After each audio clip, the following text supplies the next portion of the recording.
Olá pessoal, boa tarde. Vamos aí nessa tarde, nesse sabadão, começar aí uma conversa muito especial com o professor João. E nós vamos falar aí sobre crises e oportunidades. Ele já está entrando, eu vou chamá-lo aqui, compartilhar a tela. Quem vai chegando, oi Rony, pode... Tudo jóia, é uma grande alegria, queria dizer, conversar com o senhor. Nessa tarde de sábado, podemos ter aí um papo sobre dois assuntos importantíssimos, né? Que é crise, nesse momento, educação, crise, educação financeira. Professor, só um minutinho, peço só um minutinho, pedir para o pessoal que está entrando agora, que pegue esse aviãozinho que está aí embaixo, próximo ao professor, e mande aí para 5 pessoas que estão precisando escutar nesta tarde este assunto tão importante que nós estamos precisando conversar, que todo brasileiro, aliás, o mundo inteiro está precisando meditar sobre ele. Eu sou Gigliola Sena, sou educadora financeira, também mestra em educação, em gestão educacional pela Universidade de Santiago, do Chile. E estou aqui com o professor João, pode se apresentar, professor João, é uma honra tê-lo aqui nesse humilde perfil. Não, que isso, Gigliola. Primeiro, eu estou curioso só em saber como é que deu origem esse nome. Como é que nasceu esse Gigliola? É a primeira Gigliola do mundo que eu conheço. Antes de me apresentar, estou muito curioso. Já tinha ouvido falar esse nome, não? Tenho certeza que já. Não, qual antes? Você não conhece a Gigliola Cinquetti? Dio, come ti amo, não é possível. Sim, agora sim. Agora sim, pronto. É daí que vem o meu nome. Então você vem a inspiração dos seus pais, talvez, né? Oi? Aí vem a inspiração dos seus pais para dar esse nome. Exatamente. Meus pais apaixonadíssimos se casaram, veio eu, e aí colocaram o nome de Gigliola, né? Que uma condessa italiana me disse que Gigliola seria líriozinho, pequeno lírio, um diminutivo carinhoso de lírio em italiano. Eu amo meu nome. Tá bom. Então, vamos ver se eu não erro o seu nome, que vai ser difícil. Eu fiquei treinando agora um pouco. Gigliola. Mas as pessoas sempre perguntam isso, pedem para eu gravar. Aí eu digo, se quiser falar em italiano, Gigliola, fala. Se quiser falar em português, Gigliola. Eu sou então, muito... deixa eu me apresentar. Eu sou muito feliz com o meu nome. Oi? Deixa eu me apresentar, então, rapidamente, né? Eu sou João Maileiro, eu sou português que veio para o... E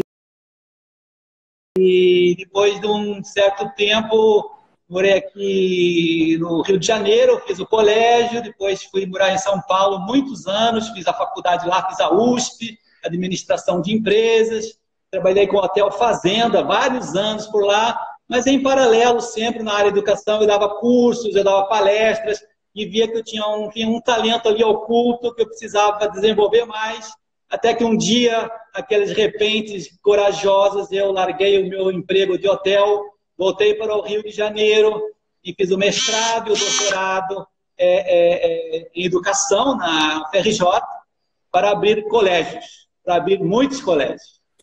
Então, eu sou um educador apaixonado, né? Você vai perceber na minha fala hoje que eu vou me transformando, eu vou me exaltando, porque eu quero ajudar muitas famílias do Brasil a serem felizes. Esse é o meu grande ideal no Instagram. Eu entrei esse ano no Instagram, faz pouco tempo, não tenho nem 2 meses, você acredita? E já estou quase 4 mil seguidores, quer dizer, se nota que as pessoas estão gostando da minha contribuição e tenho a certeza que isso vai aumentar muito porque as pessoas estão sedentas de educação. Não só educação financeira, que nós vamos falar hoje, e as suas relações com a minha área especializada, que sabe qual é a minha área? É como educar virtudes na família e nas escolas. É um tema muitíssimo importante hoje em dia, ninguém sabe nada disso. E eu vou mostrar, inclusive, na nossa live de hoje, que uma das formas muito simpáticas de educar virtudes é através da educação financeira. Tu vai ficar impressionada com as relações que eu vou fazer. Esse é o meu objetivo aqui, quando a gente começar a conversar mais, A minha finalidade aqui é tentar mostrar que dá para ensinar bastantes virtudes pela educação financeira e como também infundir na família 5 princípios que são essenciais para uma família feliz. Então, Uau! eu quero que você vai vibrar com essa contribuição e pronto, esse é o meu objetivo na nossa tarde de hoje, calorosa tarde de hoje. Aqui no Rio de Janeiro está bastante quente hoje, por acaso. Agora, eu queria também que você se apresentasse para que os meus seguidores saibam quem é Gigliola. Ok, professor, já estou aqui curiosíssima, me controlando para não fazer um monte de pergunta. Então, eu sou Gigliola, né? Nasci em São Paulo, mas já morei em um monte de lugar no Brasil, porque o meu pai saiu do Rio Grande do Norte para estudar em São Paulo, conheceu minha mãe e fugindo e tentando encontrar trabalho neste mundo, morou em vários lugares no Brasil. E aí, atualmente, entre indas e vindas, eu estou em Salvador há 12 anos. Eu fui missionária católica durante muito tempo, então isso também me levou a sair daqui, né, a viajar, a morar em muitos lugares diferentes. E atualmente eu moro em Salvador, na Bahia, que também está muito quente. Eu trabalho há 1 ano, há 9 meses, eu saí eu trabalhava com educação também, né? Trabalhei muitos anos com educação. Era gestora de marketing de um grande grupo, uma multinacional católica. E com a crise financeira que começou bem antes do coronavírus, só já dando uma dica aí, aí acontece aquela coisa, né? Em todas as empresas, amamos o seu trabalho, não queremos perder o contato com você, né? Mas não temos mais como manter uma profissional como você. Beijinho, tchau, né? E assim, com o meu mundo caindo, porque eu era completamente apaixonada pelo meu trabalho, né? Completamente apaixonada, tinha um bom salário, eu já estava em digamos assim, uma paquera com o trabalho home office, com homeschooling, com trabalho, enfim, em casa, né, com me dedicar mais ao meu filho, que tem apenas 5 anos. E aí eu fui empreender, eu resolvi, então já tinha um blog sobre educação financeira, que era uma coisa que eu queria desde quando eu fiz a faculdade, há uns 13 anos atrás, mais ou menos, por aí. De jornalismo, me formei em jornalismo no Ceará, que eu considero um dos melhores lugares do Brasil para estudar, mas é um outro assunto, né? Me formei em jornalismo lá, depois na PUC em São Paulo fiz, naquele convênio com as Paulinas, a especialização em comunicação, fiz uma outra especialização em comunicação em marketing educacional na Católica de Brasília, e no Chile. Tá vendo que eu sou uma mistura? Impressionante, hein? Mas muito curiosa, isso é importante. Exatamente. E aí, pronto, resolvi, eu só não entrei para a área econômica quando eu ainda estava na faculdade de jornalismo, por uma questão financeira mesmo, porque não tinha como eu me manter, não era viável. Né? E aí fui construindo esse blog, que é o EduMoney, muito suavemente, desde o ano passado eu resolvi, de fato, me dedicar. Então, dou consultoria a famílias, né, e também a empresas, em áreas, principalmente em áreas inovadoras, como, por exemplo, inovadoras e ao mesmo tempo não inovadoras. Inovadoras como criptomoedas, e inovadoras, e não tanto como cartão de crédito, né? Que, por incrível que pareça, as pessoas desconhecem, empresas, inclusive, o potencial do cartão de crédito. E simples como tudo que nós vamos falar aqui, né? Que eu acho que é o fundamento, né? Esse tempo está gritando para a gente como juntar dinheiro. Acho que resumi aí um pouquinho. Muito bem, muito bem. Fiquei muito feliz com o seu perfil, com os seus ideais, não é verdade? Então, você também é uma idealista, na verdade, né? Querer ajudar muita gente, enfim, a aprender a usar bem do dinheiro para ser uma família feliz, na verdade, também é isso, né? Exatamente. Esse é o sentido, né? Nós estamos aqui para sermos felizes, né? Deus nos colocou no mundo para o outro, para sermos felizes. E essa é a grande e simples sacada que a gente precisa seguir, né? Que a gente pensa, escuta, acha bonito, dá coraçõezinhos, mas no fundo, a gente não para sobre isso, né? E aí a vida me forçou agora a parar e eu estou muito feliz com isso. Desafiante, né, professor? Muito desafiante você adentrar nesse mundo todo, mas, enfim, vamos lá. Mas, professor, estou aqui também muito para escutar, para colher da sua sabedoria. Nós precisamos demais de pessoas virtuosas, nós precisamos demais colocar as virtudes como algo, como uma meta, né? Como algo que está posto na nossa frente e que a gente precisa pegá-la e, de fato, saboreá-la, né? Então, pode começar. Então, tá bom, olha, você sabe que eu falo muito. Quando você achar que eu estou falando muito, você fala assim, para um pouco. Tá bom?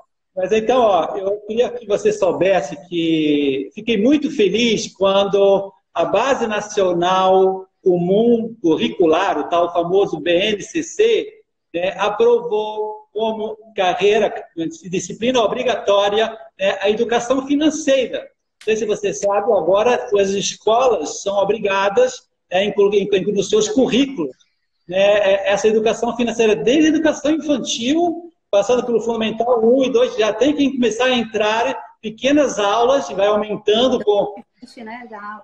Isso, e acho que você vai ter muito trabalho agora, porque as escolas são obrigadas a convidarem palestrantes para fazer trabalhos online com profissionais dessa área. Então, você vai ter agora um leque imenso de oportunidades para que você ficasse muito motivada com isso, porque é uma novidade recente a educação financeira, né? Nas escolas e na família.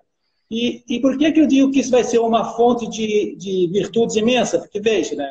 Uma família que aprende a utilizar bem do dinheiro e ensina os seus filhos a aplicar bem esse dinheiro de forma sustentável, de forma responsável, ela, no fundo, está ensinando o quê para a criança? A virtude da pobreza, a virtude do desprendimento, que é uma das virtudes mais necessárias no momento atual, numa sociedade materialista, onde prega que a felicidade está no dinheiro. Isso é uma mentira. A felicidade está no amor, a felicidade está na doação, está na generosidade. Aí é o caminho da verdadeira felicidade. Então, quando uma família aprende, né, a educar seu filho na pobreza, na austeridade, e depois coloca isso em prática no seu dia a dia, não dando muitos brinquedos, não gastando festas caras, é óbvio que essa família está no caminho da virtude, então vai ser uma coisa fantástica. Depois também é importante saber que a educação financeira une muito a família. É um outro princípio que eu gosto de pensar. Quando uma família vive atrás de um sonho, vamos dizer, vamos comprar uma televisão nova. Então está todo mundo ali unido, se poupando, buscando a televisão nova. É uma forma então de viver o amor na família, a esperança de todo mundo junto. Vamos lá, quando é que a gente pode comprar a televisão? Vamos poupar um pouco mais pela televisão. Estamos unindo a família por uma coisa boa. Virtude da esperança e do otimismo. 3, uma família que tem uma boa educação financeira, ela também vai ensinando as crianças a aceitar a sua condição, aceitar as suas limitações, que não ficar se comparando com nenhuma outra família. Não é verdade? Olha, nós somos assim, nós temos esse orçamento, nós temos essas capacidades. Então, sejamos felizes como somos, aceitar-se como se é. Isso é a virtude da humildade. Uma família que educa, né, os filhos a aceitarem-se, a não se compararem com ninguém, nossa, já está um campo imenso de humildade. Mas com uma família que também ensina, né, a valorizar cada gasto. Olha, gente, não é o momento agora de comprar esse brinquedo, você acabou de ganhar no aniversário. Então, o Natal está chegando, quando você valoriza cada gasto, você está ajudando a criança a ser mais prudente, mais uma virtude. Quando você, pois, ensina a poupar o dinheiro, você tem que poupar um pouco de dinheiro. Não gasta tudo agora com a sua mesada, a gente vai falar da mesada mais para frente, mas quando você vai ensinando a criança a poupar dinheiro, no fundo ela está ganhando a virtude da temperança, que é a principal virtude na infância. Então, é isso, né? Diminuir esse impulso pelo gasto louco, pelo prazer maluco, quer dizer, Então, quantas coisas, reparem, a gente pode aprender através da educação financeira. Então, puxa, eu acho que para uma família que entende isso, ela começa a valorizar essa formação. E, pois, as escolas também vão ganhar muito com essa formação financeira. Bom, em primeiro lugar, se você ensina essas famílias, né, a administrarem bem o seu dinheiro, não vai ter muita inadimplência, né? Uma escola particular hoje sofre com esse fenômeno, né? E agora, na crise que a gente estava falando, as escolas estão apavoradas. Eu sou diretor de um colégio, não sei se você sabe, o Colégio Porto Real. Gente, a gente está desesperado, porque tivemos que, essa semana, mandar uma circular cedendo, depois de muitas negociações, discussões com os pais, uma porcentagem de desconto na mensalidade, porque, enfim, estamos todos também tentando ajudar, todo mundo se ajudando mutuamente, mas, poxa, estamos agora num momento muito delicado para a escola, porque, à medida em que a gente também não tem as receitas, também não consegue pagar os funcionários, não consegue pagar os fornecedores. Então, repara, a escola agora está num momento muitíssimo importante dessa educação financeira para sobreviver, não é verdade? Depois também, eu acho que quando uma escola recebe um profissional como você e organiza, pois, um evento de educação financeira, uma palestra a cada semestre sobre educação financeira, ensina as famílias a fazer um orçamento, que ninguém sabe fazer orçamento, né? Quando você ensina isso para as famílias começam a gostar mais da escola, começam a se aproximar mais, porque percebem, essa escola está me querendo ajudar, está com uma intenção boa. Então, olha quantas coisas boas também, família e escola podem se tornar mais aliadas quando você começa a fazer esse tipo de trabalho. E depois, obviamente, né, uma escola que educa os seus alunos, pois a pagar a luz da sala, apagar o ar-condicionado, né, tá gastando água no banheiro, olha, não poupa um pouco de papel na toalha, não precisa gastar tanto. Quando você vai ensinando a criança, né, a ser um pouco mais responsável pelo seu consumo, obviamente você está ensinando ela a ser assim em casa também e está ajudando a escola a reduzir custos. Obviamente, né? Assim como na escola, também na família, quantos desperdícios hoje existem de água, banhos muito longos, quanta gente hoje gasta a luz à toa, deixa a luz acesa nos quartos. Então, um monte de faltas de informação e, somando num mês, gera um monte de problemas. Então, esses são assim, só umas pinceladas que me ocorreram assim, ligadas a estudos que estão. Queria ouvir falar, antes de eu entrar nos princípios, que eu quero falar de princípios, eu queria ouvir você um pouco o que você achou dessas minhas primeiras pinceladas. Professor maravilhoso, anotei um monte de coisa aqui. Você tocou em muitos pontos que eu toco, né? Que eu, na minha formação, tem algumas minhas seguidoras que dizem assim, você fala muito de temperança, né? Porque, de fato, se a gente for pegar, por exemplo, as pessoas hoje gostam muito, né? Querem o milagre do dinheiro, né? Então, querem aquela historinha lá do pote sabe aquela lenda irlandesa, né? Do doente com um pote de ouro no arco-íris, está todo mundo querendo encontrar o doente com um pote de ouro. O arco-íris para encontrar o doente do pote de ouro, né? E aí é aquela avidez por bolsa, né? Eu vou até ser polêmica aqui. Eu acho que não tem como entrar em bolsa de valores, por exemplo, se você não sabe o essencial que é ter temperança com o dinheiro, é saber economizar. Se nós pegarmos, né, os homens mais ricos da atualidade do nosso país, né, do mundo, né? Hoje tem um homem chamado, né, Warren Buffett, que ele pode mudar, inclusive, o rumo econômico do mundo. Mas esse é um outro assunto que não dá para falar agora. Mas, assim, se você pegar, né, ele é uma pessoa extremamente simples, tem o mesmo sofá não sei quantos anos, acho que 40 anos, se eu não me engano, que ele tem o mesmo sofá. Pô, né? Tem pessoas que você... Se eu mostrar a minha estante aqui, que tem também mais ou menos isso, muito mais tempo, né? Eu sou uma pessoa que tem um monte de coisa antiga. Igual, né? Eu também. É sinal de... Nossa, que pobreza, que ignorância, né? E, na verdade, assim, isso é uma profunda falta de...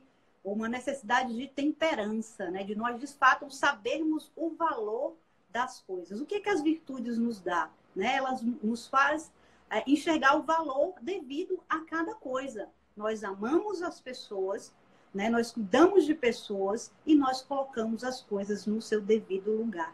né? Exatamente. Para amar as pessoas. E o dinheiro é uma dessas coisas, né? Que nós temos que colocar no seu devido lugar. Aprendendo a poupar, né? Assim, os grandes ricos poupam. Eu estava... uma das coisas que eu... né? O senhor é um grande educador, mas uma das coisas que me impressionou muito lendo Benjamin Franklin, né? Não foi tanto as coisas que ele inventou, mas o quanto que ele fala em guardar dinheiro. Um homem rico, inteligentíssimo, inventou um monte de coisa, né? A quantidade eu nem sei tanta coisa que ele inventou, acho que mais de 100, é um grande inventor. Você conhece as 13 virtudes de Benjamin Franklin? Não! Você lê a biografia dele, ele elencou 13 virtudes para um homem feliz. Ele era milionário, né? Sim, E sabe qual era a primeira que ele elencou? A primeira que dava mais valor? A temperança. Pois é. Eu tinha certeza, porque lendo outras coisas dele, né, assim, eu sou um pouquinho, eu esqueço as coisas, tá? Os nomes, referências.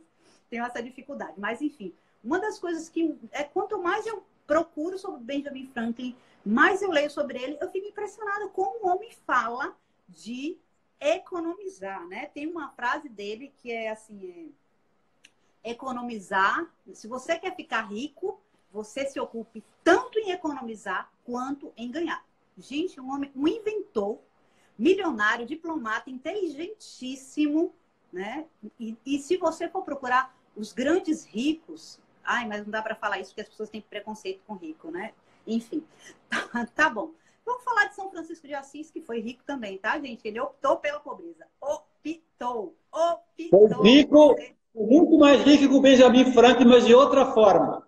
Exatamente. Ele era rico financeiramente e escolheu livremente deixar a fortuna dele por um ideal de vida, etc, etc, né? Mas, enfim.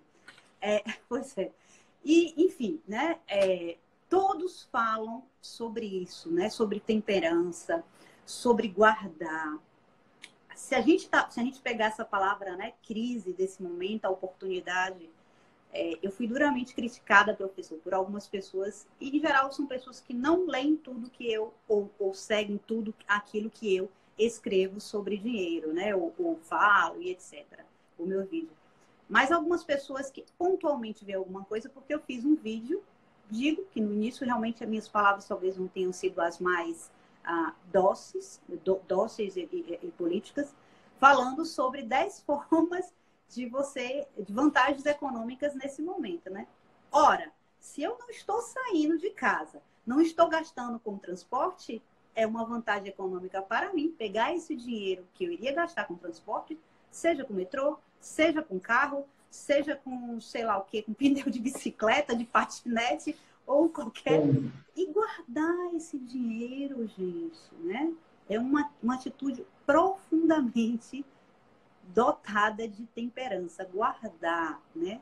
E não guardar, é preservar, né? É preservar esse dinheiro para que no futuro, se a minha referência for transporte, eu possa também pegar um transporte com ele. Enfim, mas são outros assuntos, é muita coisa, senão também não paro de falar, professor. Mas, assim, tudo que o senhor falou aí de austeridade, de prudência, de esperança, né? De limitação, de humildade, tudo isso está na base de uma boa educação financeira. Não tem como... Esse negócio de... Muita gente pega e dá um... Eu tenho um planner, eu criei um planner para ensinar... Olha a simplicidade, né? Ensinar as crianças a terem um cofrinho, né? Aquele cofrinho e tal. Criei um planner simplesinho para mães, tias ensinarem. Por quê? Porque as pessoas pegavam, davam um cofrinho, vão botar uma moedinha e sem... Né? Fazendo as crianças juntar por juntar, acumular. Cadê o sentido disso, gente? Né? Tudo é motivo da gente, né, educar de alguma forma, de uma forma muito simples, doce. A criança, ela tem uma capacidade incrível e a gente deve atiçar essa capacidade da forma mais virtuosa possível. Mas continue, professor, senão eu não paro também. Então, além das virtudes que a gente falou, que é uma forma ótima de ensinar através da educação financeira, eu penso que também é uma forma muito boa de ir infundindo na família, nas escolas, alguns princípios que estão muito em baixa no momento.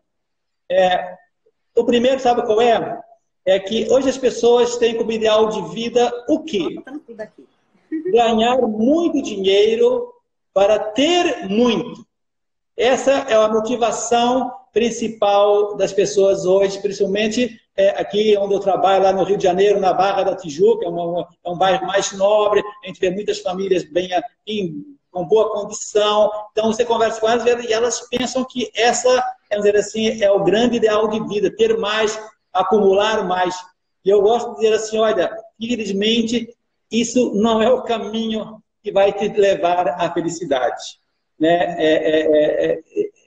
Eu costumo dizer assim, antes da pessoa ter, ela tem que aprender a fazer bem para ter. Mas para poder fazer bem, para trabalhar bem, para ganhar, portanto, honestamente e corretamente, ele precisa ser antes. O ser precede o fazer precede o ter. Quando você educa financeiramente a não colocar tanto peso na sua felicidade, no ter, mas no fazer e antes do ser, você está dando um caminho antropológico e ético correto. Então, quando você passa uma temporada na família e fala, gente, essa semana a gente não vai ter televisão. Para quê? Para que a gente perceba a importância do ser família. É uma forma muito simpática de educar, né, a família. E a minha mãe fazia isso com muita frequência. As temporadas da não Coca-Cola, as temporadas da não televisão, a temporada do não jogo de bola. Quer dizer, a minha mãe ia me formando na sobriedade, que é como se costuma chamar.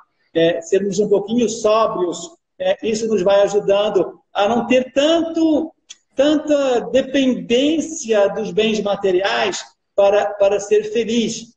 E sabe o que aconteceu? Como eu te dizia no começo, né, eu vivia em Portugal, era de Lisboa. Nós temos uma condição social muito boa lá, que os motivos não interessam, mas a gente vivia numa boa casa, éramos 6 filhos, 6 irmãos, era uma família numerosa. E, de repente, por motivos políticos, lá houve uma revolução em Portugal, no ano 74, lá, meu pai teve que vir para o Brasil, não é? E a gente veio com a miséria total, com uma mão na frente, outra atrás, e foi a morar num apartamento minúsculo, 6 filhos acumulados lá no apartamento, porque ia começar uma nova vida, o meu pai e a minha mãe. Você sabe o que aconteceu? Meu pai me formou tão bem na austeridade, sendo rico lá, e quando veio para o Brasil, a gente não sofreu nada. Nada. A nossa vida ficou exatamente igual, todos os irmãos unidos, todos começávamos a estudar, até em escola particular, graças a Deus, mas a nossa vida foi se reconstruindo e voltamos a ter o mesmo nível social que nós tínhamos em Portugal, depois de muito esforço, muito sacrifício e de muita virtude. Quer dizer, as pessoas têm que entender que quando investe na virtude, na infância, você está investindo para que os seus filhos possam viver felizes na abundância e na escassez. Então, agora que a gente está vivendo um período de escassez, porque bem ou mal, é um momento de privação, é um momento de a gente economizar agora, é um momento de a gente, enfim, até pensar um pouco nos próximos meses, a gente não sabe ainda o que vai acontecer, se as pessoas não tiverem com essa mentalidade, né, de agora de cortar ali, cortar lá, acabar com um certo de caprichos, pois podem se dar mal lá na frente. Então, eu acho que é muito importante esse princípio, né, de aprender a ser primeiro para depois você ter, senão a coisa vai dar problema. Segundo princípio muito importante, olha, esse aqui eu acho essencial. Atenção, Gigliola, que eu acho que esse é o grande recado que eu quero dar no mundo, para o mundo no dia de hoje. É sim, hoje as pessoas não sabem distinguir bens necessários de bens convenientes. As pessoas acham que é tudo a mesma coisa e não é verdade. Sabe? O que são bens necessários? São aqueles bens que efetivamente eu preciso dar para o bem-estar dos meus filhos, o descanso, enfim, dormir bem, esporte, saúde, toda essa temática da saúde, uma boa alimentação, isso é bem necessário. A higiene, muito importante cuidar da higiene, principalmente das crianças pequenas. A segurança, são bens necessários. Educação de qualidade, um bem muito. Religião, um bem necessário. Então, pronto, eu já defino na minha família quais são os bens necessários. Esses eu tenho que dar sempre uma prioridade. Dentro do meu orçamento, eu tenho que saber que isso é o mais importante e tenho que procurar ter o máximo possível. Bens convenientes são aqueles bens que, se existem condições dentro do orçamento enxuto, razoável, se pode adquirir, mas não são necessários. Não são necessários. Então, um celular, por exemplo, todo dia eu tenho que responder essa pergunta aqui no meu Instagram, no meu jegue malheiro. Há quanto tempo eu tenho que dar o celular para o meu filho? O meu filho está me pressionando. Digo, olha, até os 10, 12 anos, não dê celular, não precisa. Não é um bem necessário. E não é nem conveniente, né? Mas depois que o seu filho já tem 12, 14 anos, até 16 anos, mas você está passando por dificuldades financeiras, não dê, porque não é um bem necessário ainda. Talvez mais para frente, com 18 anos, quando já começa a vida universitária e tal, talvez se torne realmente um bem necessário. E esse limite, às vezes, varia de circunstância para circunstância, também não vou aqui colocar regras gerais. Mas eu quero que os pais, às vezes, façam sempre essa pergunta. Esse bem que meu filho está me pressionando, seja um videogame, seja, sei lá, uma super bicicleta, uma viagem à Europa, isso é um bem necessário? Não, não é um bem necessário, é um bem conveniente. Se eu puder, se tiver em condições, se há uma sobra, se houve ali um prêmio que eu ganhei na empresa e um dinheiro extra, pronto, vamos pensar o que eu vou fazer com esse dinheiro. Mas nunca ficar comparando então, bens necessários com bens convenientes. Eu acho que é um tremendo princípio na área da educação financeira. Quando não se faz isso, sabe o que acontece, Gigliola? Os bens convenientes, com o tempo, começam a ser todos necessários. A pessoa começa a criar muitas necessidades, vai criando necessidades falsas, né? É o que está acontecendo hoje. As famílias criaram um monte de necessidades que não eram verdadeiras. Então, aqueles bens convenientes se tornaram bens necessários. Então, eu sempre gosto de fazer essa questão, quando a pessoa está sofrendo, mas eu agora não estou podendo fazer uma festa lá no salão de criança que eu sempre quis, sonhei fazer e tal. Minha senhora, mas esse bem é necessário? Não é um bem conveniente. Então, por que você está sofrendo? Não tem... Então, você hoje tem que desmascarar para muitas pessoas aquelas privações de falsas necessidades. São falsas. Certo? Então, é muito importante. E como eu dizia, quando esses bens convenientes se tornam necessários, então a pessoa começa a ter muita necessidade falsa, começam a nascer os bens supérfluos.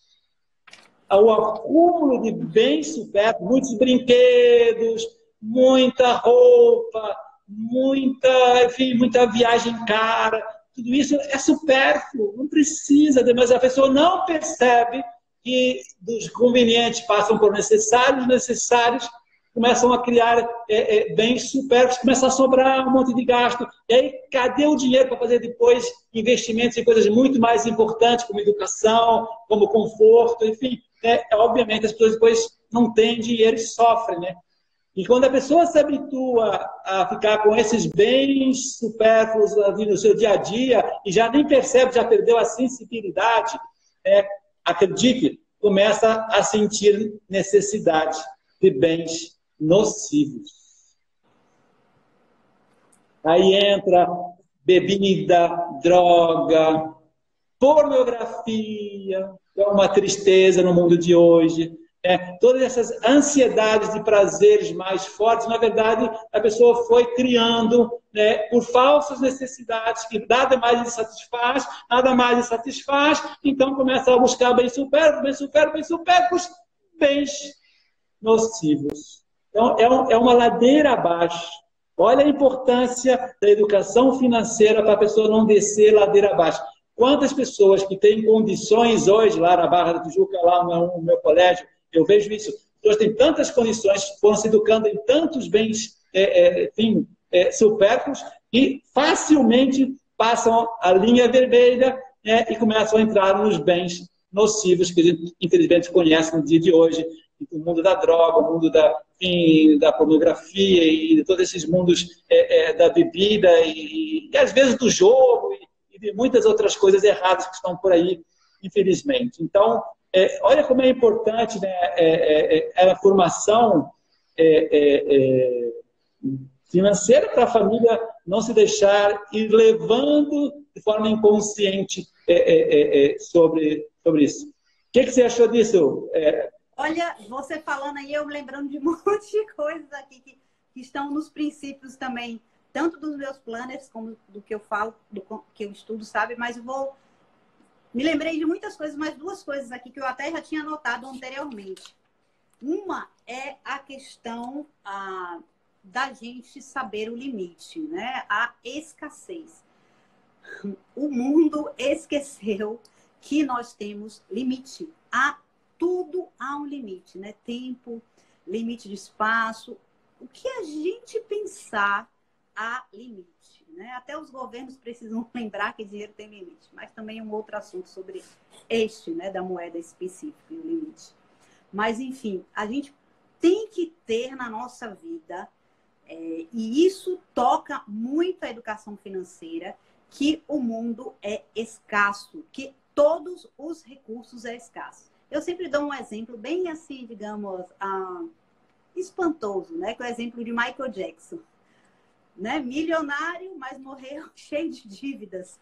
Por quê? Por falta de limite, né? De respeitar a sua própria escassez, a escassez dos recursos, o dinheiro que a gente ganha, o dinheiro que a gente produz, o que a gente tem, tudo tem limite, né? Limite. Você sabe que eu trabalho com meu filho da seguinte forma: ele tem uma estante que é muito maior do que, por exemplo, a que eu tinha na minha infância, né?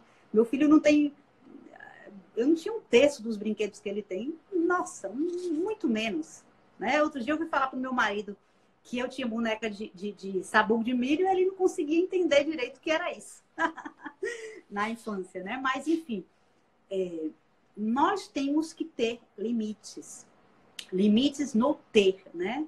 Que, claro, é uma expressão, como o senhor falou muito bem, né? Divinamente, do ser, né? O nosso ser, nós somos humanos, né? Nós precisamos ter consciência daquilo que nós somos. Nós somos humanos, né? Portanto, nós não somos infinitos ainda, né? Enfim, nós nascemos e a única certeza que nós temos nessa vida é que nós vamos morrer. Portanto, temos limite. Então, temos que ter... essa expressão do nosso ser profundo precisa estar em tudo que a gente tem, na forma com que a gente distribui o nosso dinheiro com o nosso filho. Então, assim, não é porque hoje eu tenho R$1.000 na minha mão e meu filho está pedindo aí um carro, sei lá, de controle remoto ou sei lá o quê, que custa R$1.000 que eu vou comprar, né? Será que, como o senhor falou, é necessário isso? Será que é necessário para ele, inclusive? Você sabe que no meu planner eu botei um nome instigante, assim, eu botei lista de luxos. E aí, quando eu vou explicar, na verdade, está por trás, no planner de juntar dinheiro, né? Num trabalho específico meu.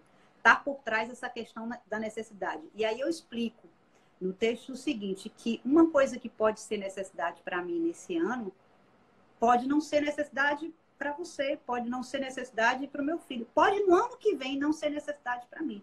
Então, preciso ter essa consciência das minhas necessidades, dos meus limites.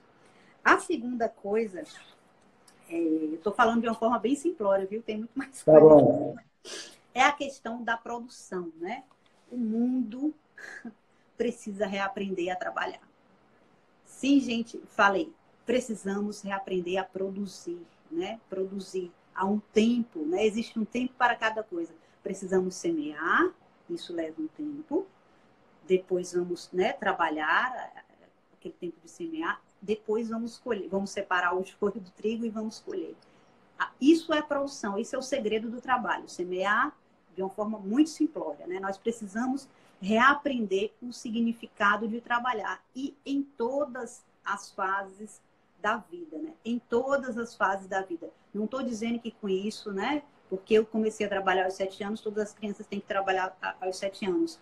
Mas a criança também tem que saber o significado do trabalho dela. Talvez pegar o brinquedo e botar no lugar. lavar o brinquedo dela, o copo que ela usou, onde está. Cada fase tem o seu significado de trabalho, de produção, de troca, né? Na produção também entra a troca, que entra a relação do dinheiro, né? Se a gente for entrar na história do dinheiro, começou com trocas. Uma pessoa plantava, outra, enfim, era um pescador, e aí vamos trocar aqui, né? Começou aí, depois, enfim, chegou até o que nós temos hoje, essas cédulas e dinheiro virtual e etc. Na história do dinheiro. Então, assim, uma outra coisa é isso. E a questão da sobriedade. Você sabe que eu sempre convido pessoas para fazer live comigo, e eu chamei uma pessoa que ela fala sobre modéstia. E essa pessoa me respondeu assim, eu não sei o que modéstia tem a ver com dinheiro. Eu quase disse assim, meu Deus, eu não respondi nada para ela, porque como eu tenho um temperamento colérico, a minha primeira vontade é dizer, pois nem fale sobre modéstia, porque você não sabe o que é. A minha vontade é de dizer isso para ela, né? Que tem tudo a ver, sobriedade, gente, sobriedade no lidar com as coisas externas, né? Se você não está revestido disso, se o seu externo reflete aquilo que é o que você é, né? O seu ter reflete o seu ser. Se seu ter está desequilibrado, a não ser que você esteja enfrentando uma crise, e crise normalmente, muitas vezes, tem um fator externo a nós, né? Um coronavírus, por exemplo, e você tem que já ter essa preparação antes, né?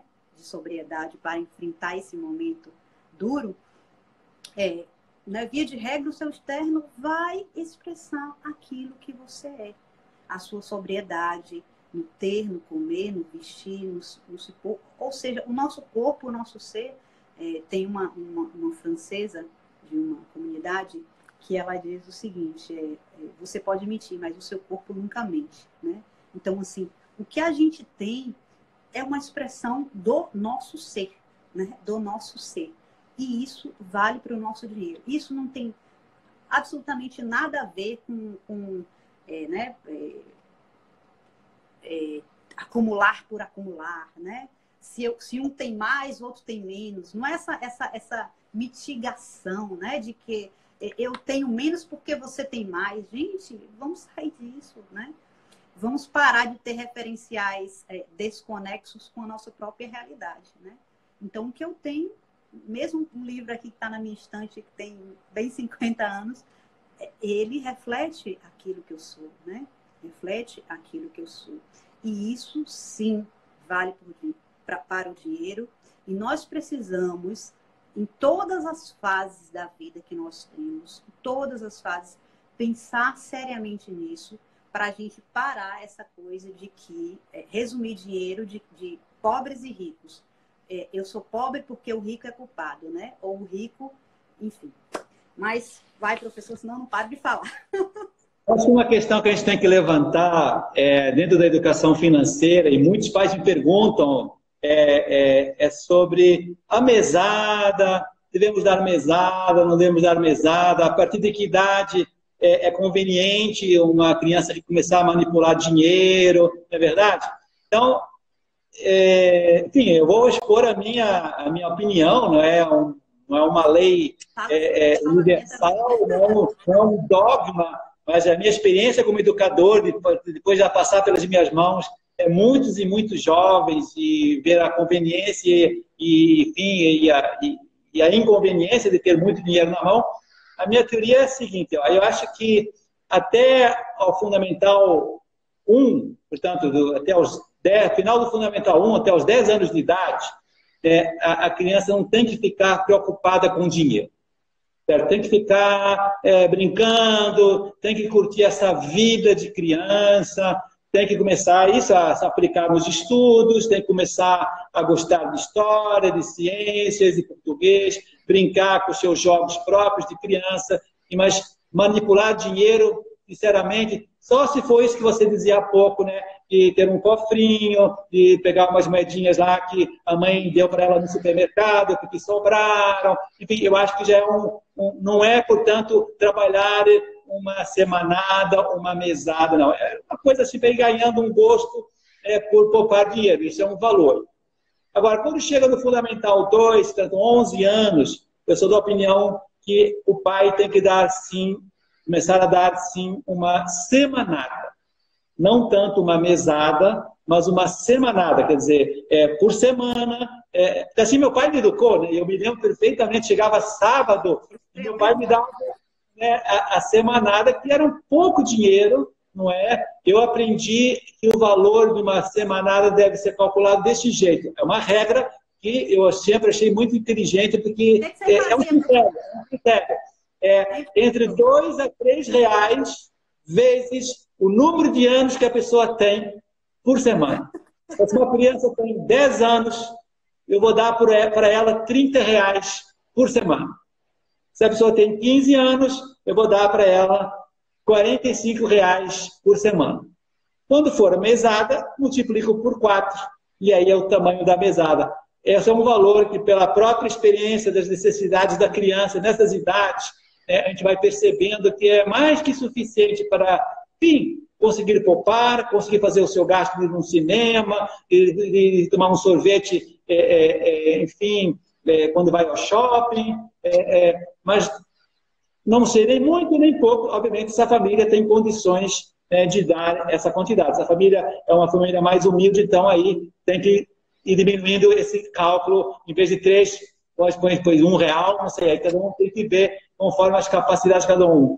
Mas o importante é que acho importante a criança começar assim, a partir dos 10, 12 anos, que quando começa o Fundamental 2, o sexto ano, que é quando a criança começa a amadurecer mesmo, começa a ganhar já alguns princípios mais gerais, já começa a ter uns ideais maiores, já tem uma certa autonomia, e os pais também têm que aprender nessas idades, aí soltando os filhos, pô, deixa ele pegar um ônibus, sim, deixa ele ir até a esquina comprar um sorvete, não tenha medo, ele tem que aprender, senão vai aprender quando?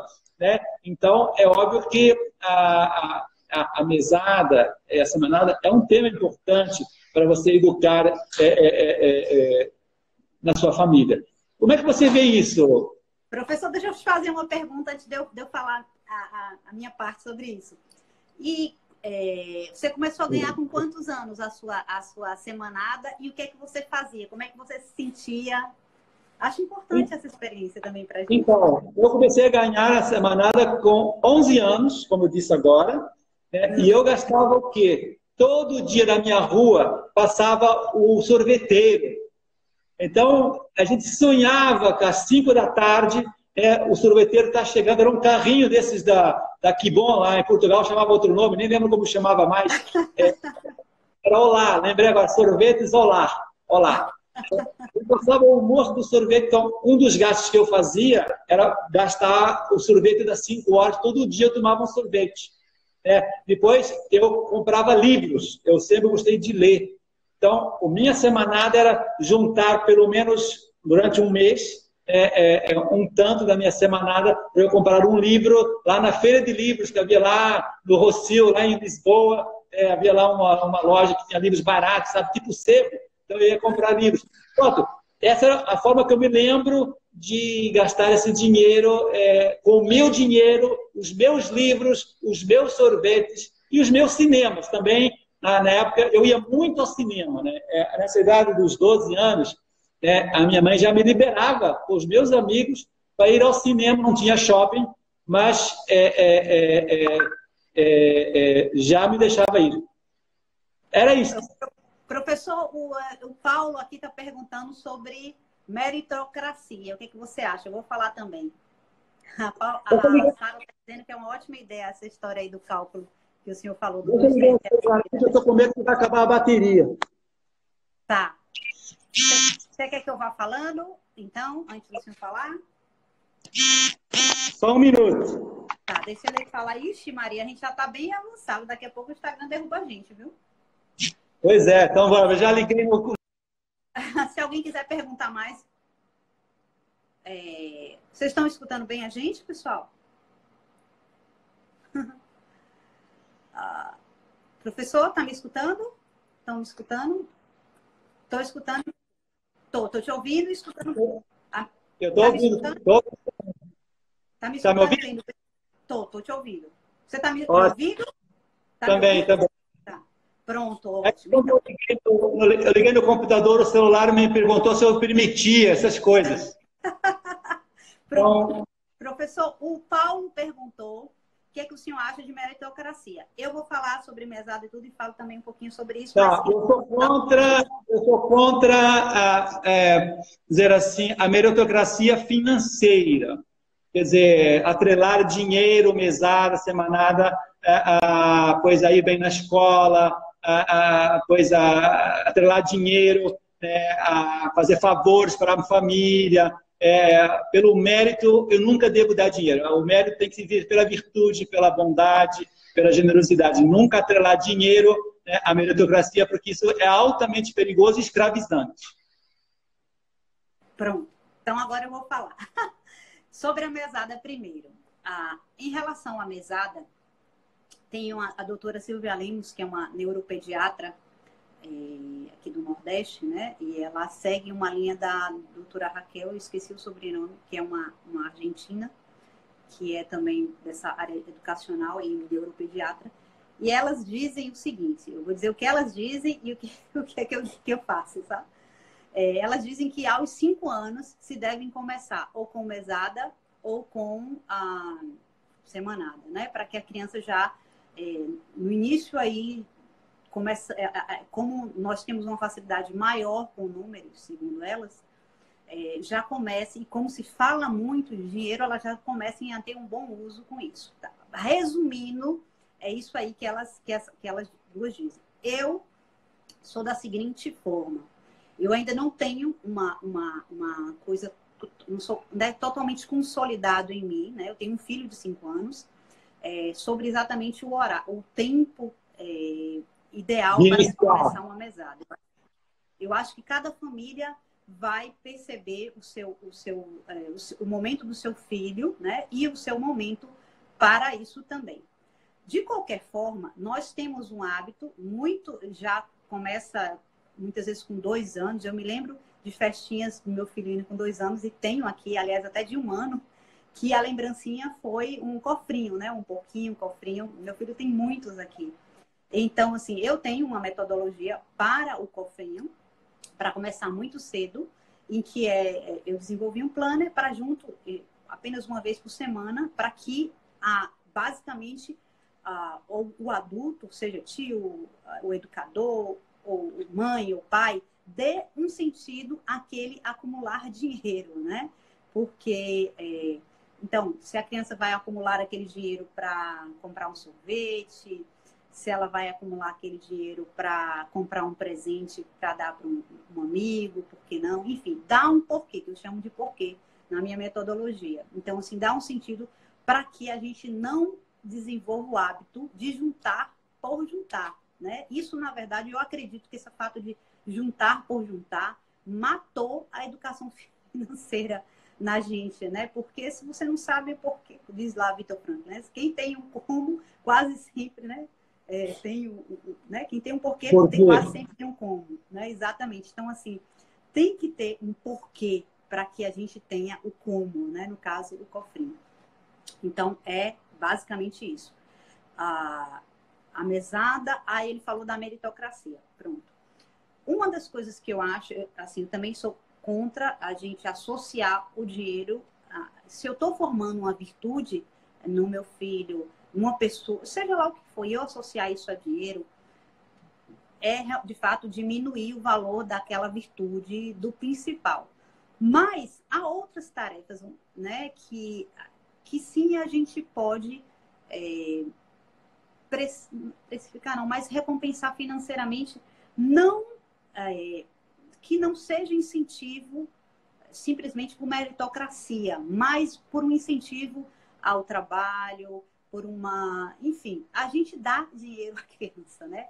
E esse dar dinheiro à criança, seja lá para que for, a gente tem que dar sentido. Veja, eu comecei... Uma das formas que eu comecei a inserção do meu filho na missa, né? Já que ele com 1 ano e meio, só queria correr, digo, meu Deus, o que é que eu faço? Vou aproveitar o ofertório e vou dar uma moedinha para ele colocar no ofertório. Já que ele vai correr, pelo menos ele coloca, né? Participa daquele momento, né? Então, assim, eu dou a moedinha para ele e ele vai lá, o real, que seja o cédula, e ele vai lá e coloca no ofertório, né? E foi assim que eu comecei a formação religiosa para a missa com meu filho, aproveitando um momento que é terrível para mães, sabe, nessa idade aí de 2 anos, de 1 ano, onde a criança só quer correr naquele momento, né, de parar. Enfim, então, assim, da gente... Então, às vezes, eu vou dar um exemplo para ser mais claro, porque esse assunto eu sei que é polêmico. Às vezes, por exemplo, meu filho, ele acha super divertido lavar prato. É uma diversão para ele, é como se ele ficasse brincando, né, naquele momento. E às vezes, não sempre, eu associo aquela brincadeira dele a... Você me ajudou hoje, tá vendo? Deixou tudo bonito, limpinho, economizou no detergente, porque ele gosta, né, de encher de detergente. Eu vou botar uma moedinha lá para você botar no seu cofrinho. Né? Mas nunca... Não sei se eu estou conseguindo me expressar bem, professor. Tá, sim, tá. E eu concordo com você, né? Nisso aqui, minha mãe fazia isso também. Alguma vez, por algum trabalho, eu lavei o carro e eu ajudei a lavar o carro e ela não gastou no posto, ela me dava assim o dinheiro, mas sempre eu percebia que era uma desculpa para me ajudar a comprar mais livros. Entendeu? Então não era bem uma meritocracia, era uma forma simpática da mãe dar dinheiro para o filho e com um fim bom, não pelo meritocracia em si. É isso que você está querendo dizer, não é? Exatamente. E incentivá-lo a fazer, né, isso, exatamente incentivá-lo a fazer aquilo Pequeno que ele serviço. gosta. Pequeno serviço. Exatamente. A prestar serviço, a ser útil, sem ser, porque condicionar, né? Como, na verdade... Sem condicionar. Isso. E a gente tem um perigo muito grande na educação de condicionar isso. Ou seja, você só vai tomar sorvete se você fizer a lição. Você, né? Assim, a gente usa de outras formas. O mérito de outras formas. Você só vai, sei lá o que, se isso, né? E não ensina o real valor, não. É a sua obrigação, né? Assim, é a sua responsabilidade, é o seu momento, é o seu tempo. Eu digo para o meu filho, você é um menino de 5 anos. Menino de 5 anos já sabe escrever o nome, né? Imagine um sanguíneo, professor, imagine um sanguíneo. Vai escrever o nome, a briga que é, né? Aos 5 anos de idade. E eu falo isso para ele. Você é um menino de 5 anos, escreve o nome, né? Em vez de dizer para ele, você só vai, né, tomar sorvete e escrever o nome. Porque, sim, ele precisa saber que faz parte da vida dele como ser humano, como uma pessoa que está se educando intelectualmente, escrever o nome dele. Muito embora ele seja um sanguíneo, e é uma guerra, né? Ensinar isso para ele. É uma guerra, né? Mas é isso aí. Estimulando o filho a colocar os esforços dele em benefício dos outros. É exatamente isso. Esse é o segredo de tudo na vida, né? Nós estamos, como diria Dom Bosco, neste mundo para o outro. Né? E, na medida, o homem maduro é aquele que vive fora de si, né? Vive fora de si, né? Pro outro. Porque esse momento que nós estamos sendo... Ai, meu Deus, vai derrubar a gente. Privados de liberdade, né? Estamos sendo privados de liberdade. Como é triste, né? Ficarmos em nós mesmos. Nós queremos encontrar o outro, a sociedade. Mas, enfim, o Instagram vai já derrubar a gente, professor. Por isso, então vamos encerrando. Vamos fazer um fechamento, cada um fala um pouco as suas ideias finais? Então, olha, eu gostaria que na nossa live de hoje, quem nos escutou, guardasse essas 2 ideias. Educar financeiramente não tem só uma vantagem material, nem a mais importante, mas é um caminho, um instrumento para educar em valores mais profundos, como é viver na pobreza, no desprendimento dos bens materiais, na valorização dos bens mais profundos, que são os bens do espírito e do intelecto. E quando uma família estrutura os seus filhos nessa boa educação, então os seus filhos vão estar preparados para viver na escassez e na abundância. A boa educação financeira é essa. O filho está preparado, como agora, não tem possibilidade de ir no clube, não tem possibilidade de ver tanta televisão, não tem possibilidade de ver tantas coisas, tem mais gente para compartilhar. Então, a pessoa não vai ficar abatida. Oi, pessoal. O Instagram derrubou a gente, mas eu pedi para o professor entrar para a gente dar as considerações finais, encerrar, né? Nós já estamos aqui há 1 hora conversando. Deixa ele entrar aí para dar as considerações finais dele e a gente encerrar. Obrigado, Sofia. Vocês podem também, Adriana, mandar essa live para quem precisa. Deixa o professor entrar aqui.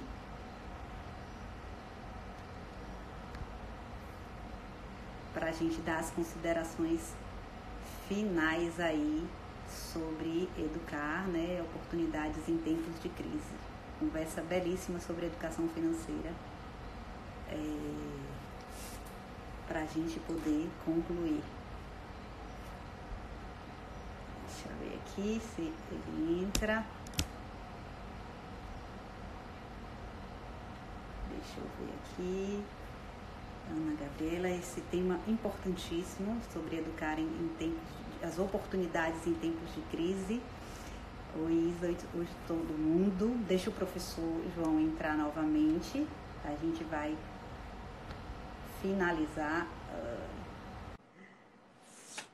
O Instagram derrubou a gente, mas só para finalizar nesses últimos minutinhos. Tá bom, então, eu estava dizendo que, de fato, né, uma família que educa financeiramente, corretamente bem os seus filhos na austeridade, na sobriedade, prepara eles para a vida, né? Que eles nunca sabem o futuro, né? Assim como aconteceu comigo, que vivia com conforto em Portugal, depois passei por uma temporada difícil no Brasil, e não me abalou, e não aconteceu nenhum desequilíbrio emocional, nenhuma depressão, nada. A gente estava muito bem estruturado. Então, a coisa foi tranquila. Então, eu acho que o pai tem que pensar sempre assim, educar financeiramente não é só uma questão meramente de ter dinheiro ou não ter dinheiro para agora, é educar para a vida.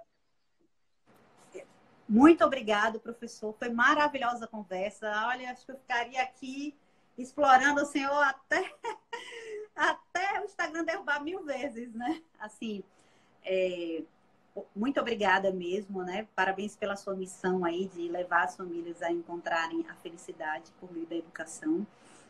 Eu diria que ser sóbrio é exatamente isso, né? Saber lidar com a abundância e com a escassez, né? Isso é a maturidade, isso é a verdadeira educação financeira. E não adianta partir para ganhos mirabolantes, querer entrar em bolsa de valores, querer, enfim, aprender outras coisas, se eu não tenho os princípios. Vai cair no abismo, no buraco, né? E não é só quando um cisne negro, que a gente chama, né? O Taleb fala, né? Aparece, né? Um evento raro como um coronavírus acontece, né? Mas há tantas crises na vida, né, professor? Há tantas crises, há tantas passagens há tantas travessias para não ficarmos, né, à margem de nós mesmos que a gente precisa fazer.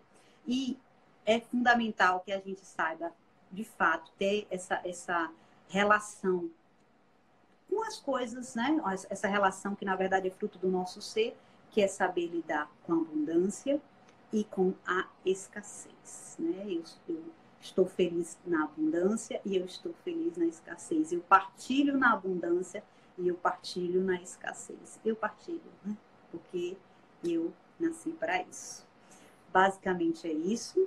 Quem quiser conhecer mais o professor, o trabalho do professor, eu convido, né? Tem o curso dele, o curso com Brasil Paralelo. Vão lá no perfil dele para conhecer mais. Perguntem, ele responde. Eu vivo printando as coisas dele.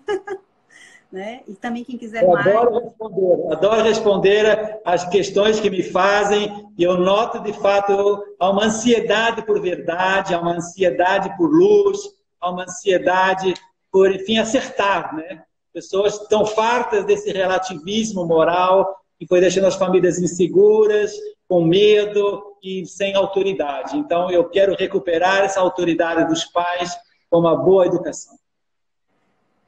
É isso aí. E quem quiser mais também aprender sobre educação financeira, está aqui. Eu, de fato, trabalho sobre isso, né? Sobre educação financeira. Uso também dos meios tecnológicos para isso. Eu digo que eu sou fruto da tecnologia, né? Eu estudei, em vez de fazer o colégio normal, eu fiz escola técnica em processamento de dados, né? Eu queria alguma coisa que, né, que de fato me desse uma resposta imediata. Vou fazer processamento de dados. Depois fui para jornalismo digital, conheci meu marido no meio digital, então assim, digital, tecnologia é comigo mesmo. Mas é isso aí. Obrigada. Muito obrigado, então, por tudo, pelo convite. Estou muito feliz. Foi muito bom. Para printar a tela e marcar a gente, né? Educação financeira em tempos de crise, oportunidade. Printa aí, pessoal, a gente. Me dá essa honra aí de printar com o professor João. Marca o seu perfil é @. Gebe Malheiro. Gebe Malheiro. JEB Malheiro. JEB Malheiro e @Gigliola Sena. Marquem aí a gente. Pega esse aviãozinho que está aí embaixo. Ó, o pessoal, ó, perto do professor aí embaixo. Faz assim, ó, professor. Para o pessoal ver apontando. Tem um aviãozinho bem assim, uma pipa, sei lá como é que cada um pode chamar. E mande aí para 5 pessoas que precisam, 7 pessoas que precisam, para 7 famílias que precisam escutar isso que nessa tarde de sábado nós conversamos. Obrigado, professor, e até a próxima. Com fé em Deus. Exatamente. Obrigado mesmo. Tchau. Tchau.